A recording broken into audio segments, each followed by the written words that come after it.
Ауа райын басқаратын тас. Бір күні жануарлар орман ішінде ерекше жарқыраған тасты тауып алады. Бұл тас күн сәулесіндей жылтырап, оған жақындаған сайын айналадағы ауа райы өзгеріп кететінін байқайды. Алдымен ол таста піл байқап, үстінен бұлттар үйіріліп, жаңбыр себелеп кетеді. Содан кейін қоян тигенде күшті жел соғып, жапырақтарды ұшырып әкетеді. Бұл сиқырлы тас қой деп таңғалды аю. Достар бұл тастың құпиясын ашуға шешім қабылдайды.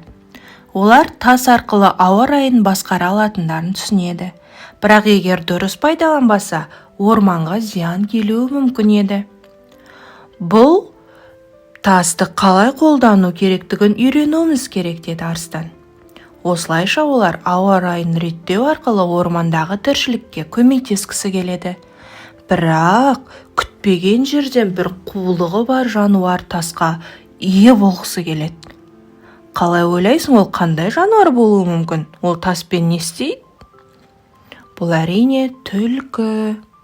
Түлкі бұл тастың ерекше күшін байқап, оны өз пайдасына жаратуды ойлайды. Егер мен осы тасты алсам, ауа райын өзгертіп, өзіме қолайлы жағдай жасай аламын деп ойлайды ол.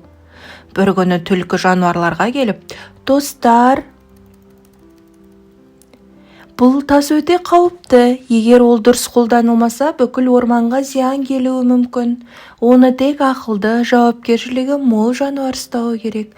Мен оны қорғауға дайынмын, дейді. Басқа жануарлар ойланып қалады.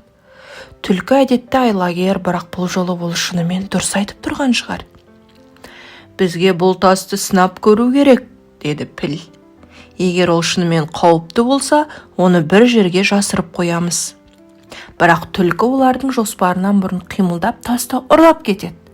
Ол таспен ойнай бастайды. Алдымен күнді ыстық етеді, содан кейін боран шақырады, одан кейін найзағай ойнатады. Бірақ бір сәтте ауа райы бақылаусыз өзгеріп, бүкіл орман қап-қара бұлт басып кетеді. Жануарлар не істеу керек?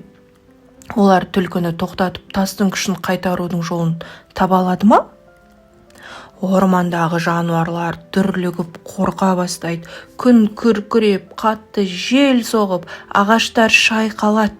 Түлкінің өз күшін бақылаудан шығарып алғанын бәрі түсінеді. Біз бір нәрсе істеуіміз керек, дейді арыстан. Бірақ қалай? Тасты қайтарып алмасақ, орманға үлкен зиян келеді ғой, деді қоян.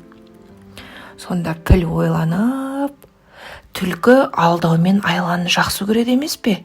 Біз оны өз құлғымен ұстайық. Жануарлар тез арада жоспар құрады. Аю түлкіге барып, түлкі, сен керемет күшке ие болдың, бірақ сен бұл тастың шын күшін әлі білмейсің. Ол тілектерді де орындай алады, дейді. Шынымен бе? Деп түлкінің көзі жайнап кетеді. Әрине, бірақ ол үшін тасты жоғары көтеріп, барлық тілектерімді орында деп айту керек, дейді аю. Түлкі қуанып тасты жоғары көтерді. Сол сәтте піл хоботымен тасты тартып алды. Ал қоян секіріп оны жерге лақтырып жіберді. Тас бірден жарқырап, ауа райы баяу орнына келе бастайды. Түлкі өкініп қалады. Мен тек өзіме жақсы нәрсе жасағым келді. Бірақ сен бәрімізге зиян келтірдің, дейді арыстан. Біз бұл тасты орманның игілігі үшін пайдалануымыз керек. Содан бері жануарлар тастың күшін тек табиғатқа көмек беру үшін ғана қолданатын болыпты. Түлкі достарынан кешірім сұрап, енді адал боламын деп тырысып жүр екен.